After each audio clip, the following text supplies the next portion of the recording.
সর্বপ্রথম কায়োপ্যাথিক অ্যাডজাস্টমেন্ট চিকিৎসাটি আবিষ্কার করেছিলেন স্যার ড্যানিয়েল ডেভিড পালমার।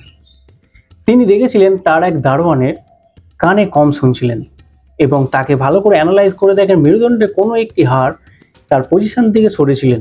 তো সেটিকে অ্যাডজাস্ট করতেই কিছুদিনের মধ্যেই তার শোনার শক্তি ধীরে ধীরে উন্নতি ঘটে। তো এই অনুভবকে তিনি কাজে লাগানোর চেষ্টা করেন।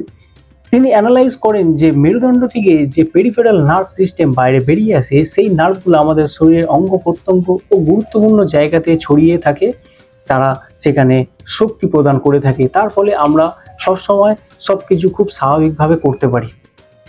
তো সেই নার্ভ কোনোভাবে যদি মেরুদণ্ডের মধ্যে আটকে যায়, তো সেখান থেকেই আমাদের শোনার বা দেখার বা আমাদের এই যে হাত পা নড়ছে, অঙ্গ প্রত্যঙ্গ চলছে, এগুলোর সমস্যা হতে পারে। 1897 খ্রিস্টাব্দে সর্বপ্রথম আমেরিকাতে কায়োপ্যাথিক কলেজ স্টার্ট করেন। কিন্তু আপনারা কি জানেন, হাজার হাজার বছর আগে আমাদের ভারতবর্ষে ঋষিরা ধ্যানের মধ্যে এই জিনিসটা লক্ষ্য করেন যে মেরুদণ্ডের সুস্থতাই আমাদের আসল সুস্থতা। তো মেরুদণ্ডকে ঠিক রাখার জন্য তখন থেকেই অনেক যোগ ব্যায়াম আমাদের ঋষিরা ডিজাইন করে আমাদের জন্য রিপ্রেজেন্ট করে গেছে। সারা ভারতবর্ষ কেন, সারা পৃথিবী এই যোগ ব্যায়াম করে তারা তাদের সুস্থতা ও শরীরকে সচল রাখার চেষ্টা করে যাচ্ছে। তো তারই মধ্যে একটি গুরুত্বপূর্ণ যোগা হচ্ছে অর্ধ মৎস্যন্দিয়াসন। তো কায়োপ্যাথিক অ্যাডজাস্টমেন্টটা কেন বললাম, এটা হচ্ছে সেলফ অ্যাডজাস্টমেন্ট। যারা অর্ধ মৎস্যন্দিয়াসন প্র্যাকটিস করেন তারা জানেন, যখনই এই আসন করা হয় মেরুদণ্ডের মধ্যে অটোমেটিক কিছু না কিছু একটা অ্যাডজাস্ট হয়, খট করে আওয়াজ হয়, সেটা আপনি ফিল করতে পারবেন। হয়তো কায়োপ্যাথিক যারা ট্রিটমেন্ট করায় তাদের মতো অত সাউন্ড হবে না, কিন্তু ভেতরে একটা টুইস্ট হয়। তো সেটা আপনি ফিল করতে পারবেন, মেরুদণ্ডের মধ্যে কিছু একটা যেন সরে গেল, অ্যাডজাস্ট হলো। তো তার ফলে আপনার আরাম বোধ হবে। তো যাদের বডি ফ্লেক্সিবিলিটি বেশি তারা খুব সহজেই বুঝতে পারবে যে কিছু একটা অ্যাডজাস্ট হয়ে যাচ্ছে ভেতরে। তো সেলফ কায়োপ্যাথিক অ্যাডজাস্টমেন্ট করেও আপনারা আপনাদের মেরুদণ্ডকে নমনীয় রাখতে পারবেন। তো চলুন সর্বপ্রথম যোগাটা আপনাদেরকে দেখিয়ে দিই। তো পা ছড়িয়ে বসে যাবেন, আমি একটু কণাকণি হয়ে বসি, তার ফলে আপনারা সহজেই দেখতে পাবেন। পাটাকে অ্যারো করে নেবেন, করে এই পাটা এখানে ফোল্ড করে নেবেন।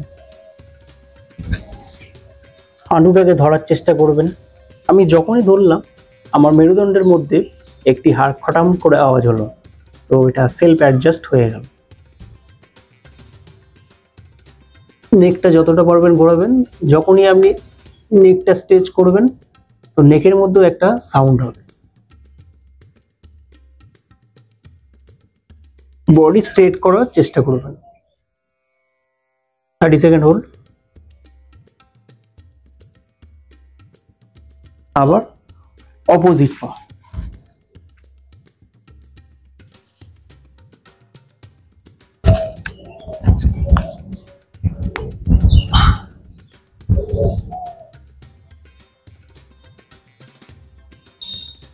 আমি যে প্রসেসে দেখাচ্ছি এটা কিন্তু সবাই করতে পারবে না, কারণ এটা দীর্ঘদিনের প্র্যাকটিস লাগে।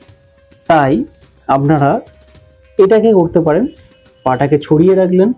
প্রথম প্র্যাকটিস এইভাবে করুন। এই হাত থেকে দূরে রাখবেন, এখানে সাপোর্ট হয়ে গেল। এই হাতটা এখানে রাখবেন, জাস্ট এইভাবে স্ট্রেচ করবেন। এতেও কিন্তু কিছুটা হলেও আমাদের মেরুদণ্ড টুইস্ট হবে।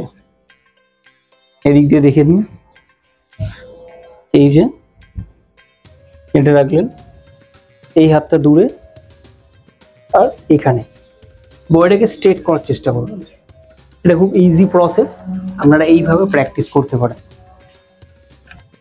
তাহলে এই অর্ধ মৎস্যাসন অভ্যাস করলে আমাদের মেরুদণ্ডের মধ্যে নমনীয়তা অনেকটাই বেড়ে যাবে, অর্থাৎ স্টিফনেস কম হবে, ফ্লেক্সিবিলিটি বাড়বে, আর আমাদের ব্যাক পেন কমবে, নেক পেন কমবে, ও মেরুদণ্ডের যে অ্যালাইনমেন্ট আছে তার পজিশন সবসময় বজায় থাকবে। এবং যেহেতু টুইস্ট হচ্ছে আমাদের অর্গানের মধ্যেও প্রেসার পড়ে, তো আপনারা আমার সাথে সাথে যদি করেন বুঝতে পারবেন যে পেটটাও একটা মোচড় দিচ্ছে। তার ফলে আমাদের এখানে যে সকল অর্গানস আছে, liver, stomach, pancreas, kidneys, large intestine, এই সমস্ত অর্গানের মধ্যে একটা টুইস্ট হয়। তার ফলে আমাদের কি হয়, হজম শক্তি অনেকটাই বেড়ে যায়, কনস্টিপেশন দূর হয়। এই অর্ধমস্যান্তন করলেও সুগারকে কন্ট্রোল করা যায়। কিভাবে? প্যানক্রিয়াস যেহেতু স্টিমুলেশন হচ্ছে, চাপ পড়ছে, তার ফলে প্যানক্রিয়াস থেকে ইনসুলিন ঠিকঠাকভাবে নিঃসৃত হতে থাকে। নেক্সট, আমাদের বডি ডিটক্স খুব ভালো হয়, বিশেষ করে এই অর্গ্যানসের মধ্যে যেহেতু টুইস্ট হচ্ছে, এখানে রক্তের সঞ্চালন বা ব্লাড ফ্লো অনেকটাই বেড়ে যায়, তার ফলে এই অর্গানগুলো টক্সিন তাড়াতাড়ি ক্লিয়ার করতে পারে। আমাদের চেস্ট ভলিউম অনেকটাই বেড়ে যায়, তার ফলে শ্বাস প্রশ্বাস আমাদের গভীর হয়, শ্বাস প্রশ্বাসের দৃঢ়তা বাড়বে, মন শান্ত হয়। যেহেতু প্যারাসিম্প্যাথিক নার্ভাস সিস্টেমের মধ্যে প্রেসার পড়ে, তার ফলে আমরা খুব শান্ত হয়ে উঠি এবং আমাদের কনসেন্ট্রেশন পাওয়ারও অনেকটাই বেড়ে যায়। তাহলে বলুন, এই একটি আসন কত উপকার করতে পারে, কিন্তু তাও আমাদের হাতে সময় নেই। সময় বার করাটা অবশ্যই আপনার উপর ডিপেন্ড করছে। আপনারা অবশ্যই সময় বার করুন, এই সাধারণ ব্যায়ামগুলোকে করার চেষ্টা করুন। এখান থেকে অনেক রোগকে আপনারা ইজিলি ট্যাকেল করে আটকাতে পারবেন। তো এইভাবেই আমি আপনাদেরকে শিখিয়ে চলবো যে কিভাবে যোগা করবেন, কিভাবে প্র্যাকটিস করবেন। খুব সহজ সহজ প্রসেসও আপনাদেরকে দেখিয়ে যাব। কারো ভালো লাগবে, কারো ভালো লাগবে না, হয়তো ভাববে এ তো বোরিং সাবজেক্ট, কিন্তু বোরিং জিনিসটাই বা সাধারণ জিনিসটাই আমাদের জীবনে মহামূল্যবান। তো আজকের মতো এখানেই শেষ করলাম। আবার কোনো গুরুত্বপূর্ণ যোগা নিয়ে আপনাদের সামনে হাজির হব। এখনো পর্যন্ত যারা আমার ফ্রি ওয়েলনেস গ্রুপে জয়েন করেননি, আমি রিকোয়েস্ট করব সেখানে জয়েন করুন। সেখানে আরও ডিটেলস আলোচনা হচ্ছে, কিভাবে খাওয়া দাওয়া করবেন, কিভাবে আরও শরীরের যত্ন নেবেন। তো আজকের মতো এখানেই শেষ করলাম। প্রত্যেকেই স্বাস্থ্যের যত্ন নিন, সুস্থ থাকুন, ভালো থাকুন। ধন্যবাদ।